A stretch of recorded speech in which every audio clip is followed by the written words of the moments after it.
Cosmologia bíblica.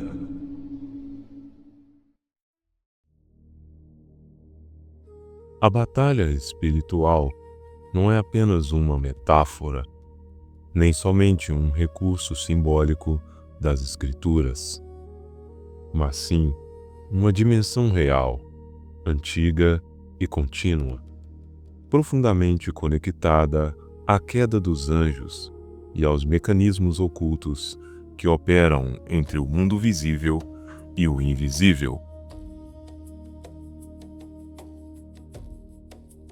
Por trás dos eventos sombrios da humanidade, traumas, vícios, ataques noturnos, distúrbios espirituais e até fenômenos modernos, como abduções, há vestígios claros da atuação de entidades antigas, descritas nas tradições hebraicas, apócrifas e patrísticas.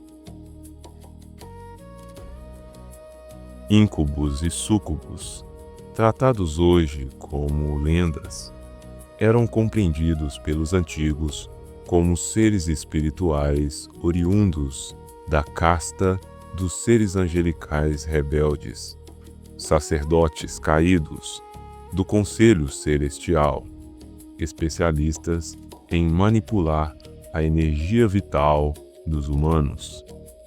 A cosmologia bíblica original, muito anterior ao paradigma moderno, explica essa batalha com profundidade.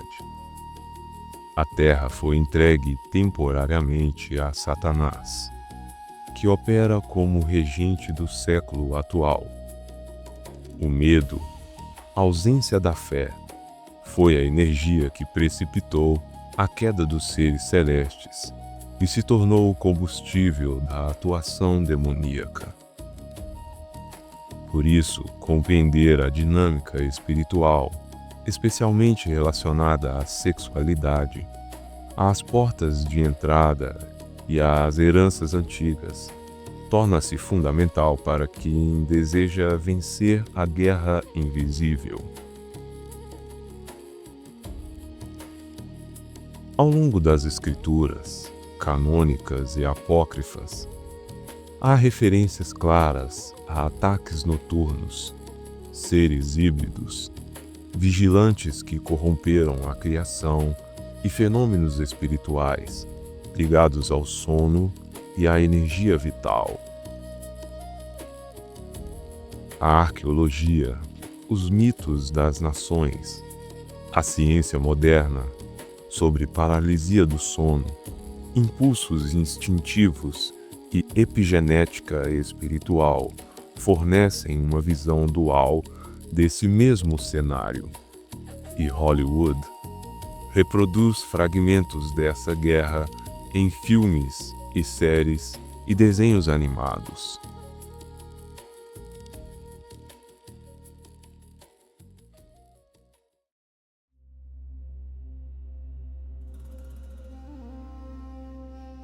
A compreensão plena dessa realidade exige retornar à cosmologia hebraica original, ao hebraico antigo, à gemátria e às tradições que explicam o céu como um reino estruturado em tribos, constelações e hierarquias, reflexos da guerra entre luz e as trevas.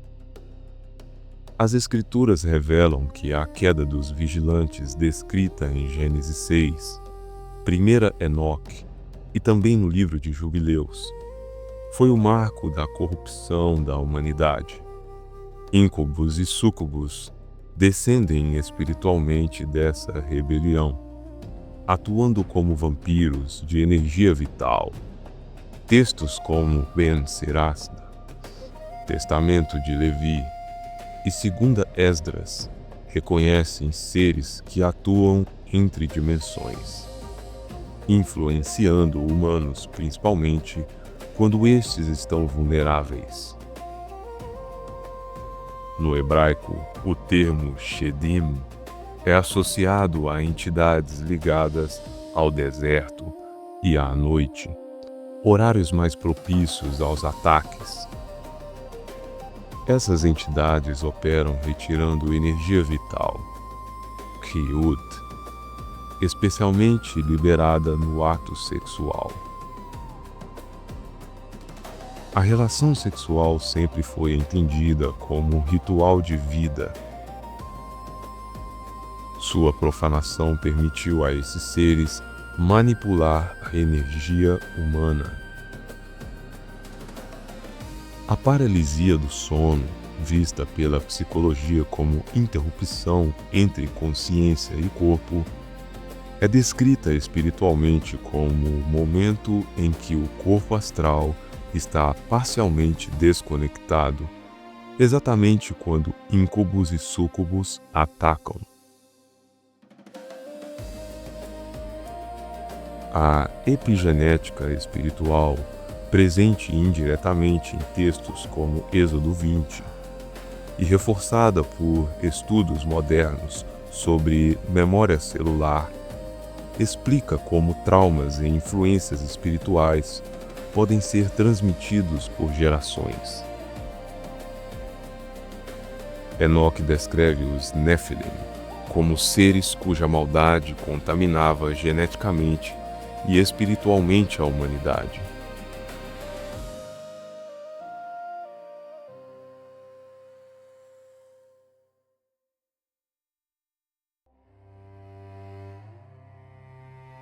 A união dos vigilantes com as filhas de Caim gerou gigantes, guerreiros e homens de fama, em hebraico, Giborim. Culturas antigas como Mesopotâmia, Ugarit e Canaã preservam memórias desses seres híbridos. Lilith, em Isaías 34, símbolo da coruja noturna, está presente na cultura suméria como Lilitu, um espírito feminino que atacava homens durante o sono. Ela se torna uma espécie de um arquétipo de súcubus primordial. Essa profanação resultou numa guerra de sementes, a linhagem caída, ligada à violência, e a linhagem preservada por Deus.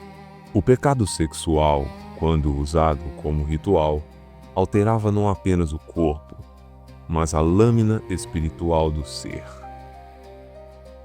A lua é associada às marés e aos ciclos femininos. Ela possui a capacidade de influenciar nos líquidos, assim como o sol influencia na fotossíntese das plantas. Culturas antigas sabiam que entidades femininas malignas tinham acesso ampliado durante as fases lunares. O termo lunático, em Mateus 17, remete a uma expressão que unia distúrbio espiritual com influências exercidas pela lua. Em textos apócrifos da cultura hebraica antiga, encontramos referências que apontam a ataques noturnos à frieza do luar, uma metáfora para a vulnerabilidade emocional e mental. Vícios modernos, drogas, músicas sexualizadas, pornografia, promiscuidade, funcionam como aberturas energéticas. A ciência mostra que certas drogas afetam o córtex pré-frontal, diminuindo discernimento e autocontrole, exatamente as áreas espiritualmente atacadas. O jejum e a oração, como ensinado em Mateus 17, não apenas disciplinam o corpo, mas redirecionam a energia espiritual ao Criador, fechando portas que entidades possam acessar. O quarto, na cultura hebraica, era o Keder, o local de intimidade espiritual. Reconciliar-se antes de dormir e consagrar o ambiente são princípios preservados entre judeus e cristãos antigos.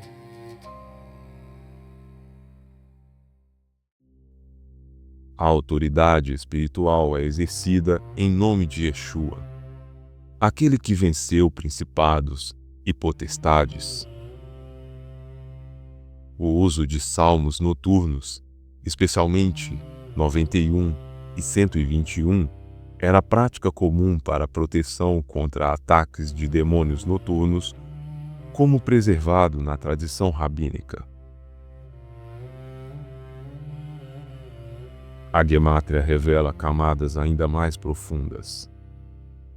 Lilith tem o número 480. Este número está ligado à impureza e ao caos. Kedushá, do número 410, está ligado ao templo. O contraste numérico reforça a oposição entre profanação e santidade.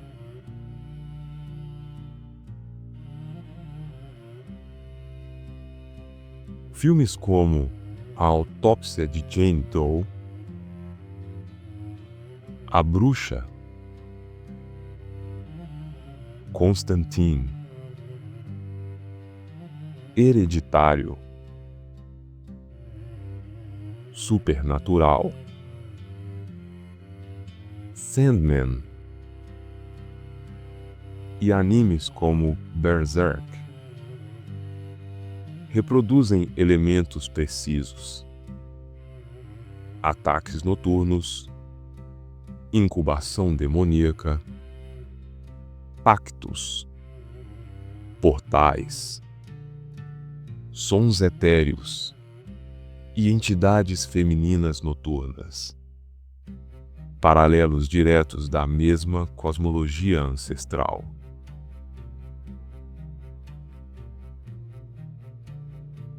A batalha espiritual é real, profunda e antiga.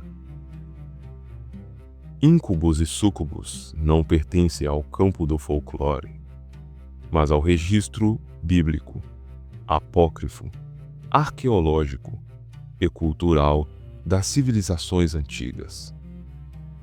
A guerra que começou com os vigilantes continua hoje na arena da mente, da sexualidade e da energia espiritual do ser humano.